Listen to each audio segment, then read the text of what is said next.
تو جو ماں بہن کی ننگی ننگی گالی دے رہے ہو یہ سب فرشتے لکھ رہے ہیں، اور اللہ قیامت ان کے پڑھے گا اقرا کتابک، پڑھ کے سنا.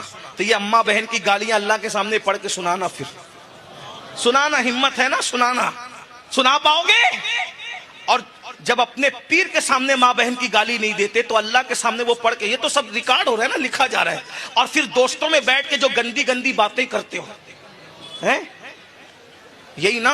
مجھے تو اب بولتے ہوئے شرم آتی ہے کہ کیا بولوں، لیکن نشتر بھائی جب آپریشن کرنے بیٹھے ہیں تو پھر تھوڑا سا کاٹ پیٹ تو کرنی پڑے. یہ جو شہوانی اور سیکسی باتیں جو کرتے ہو دوستوں کے درمیان بیٹھ کے ہیں، فلاں لڑکی سے میرا ایسا، اس کی بھاوت سے میرا ایسا، اس کی سالی سے ایسا، یہ جو کرتی ہے سب لکھا، ہنسنے کی بات نہیں ہے، یہ سب لکھا جا رہا ہے، یہ سب لکھا جا رہا ہے.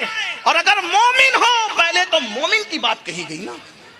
اگر سینے میں چراغ ایمان جل رہا ہے تو جو غیبتیں کر رہے وہ بھی لکھا جا رہا ہے، جو فحش اور گندی سیکسی باتیں کر رہے وہ بھی لکھا جا رہا ہے. اور قرآن کہتا ہے اللہ قیامت کے دن کا اقرا کتابک، پڑھ کے سنا اپنا نام ہے. جلسے میں ایک ہفتے کی اپنے داستان پڑھ کے سنا نہیں سکتے ان سادات اور علماء کے سامنے، اللہ کے سامنے کیسے پڑھ کے سناؤ گے پوری زندگی کی گندگی. اور قرآن نے کہہ دیا تو کہہ دیا، جو قرآن نے کہہ دیا وہ ہو کے رہے گا. اس لیے آج توبہ کر لو.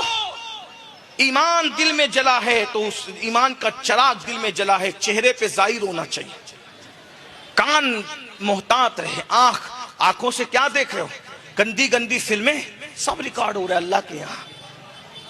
اور یہ جو کچھ کر رہے ہو اللہ کے بندوں سن لو. بزرگوں نے فرمایا جو عورتوں کو پاپ کی نظر سے دیکھتے ہیں مرتے وقت ان کا خاتمہ بالخیر نہیں ہوتا. ڈر ہے کہ وہ مریں گے تو کافروں کے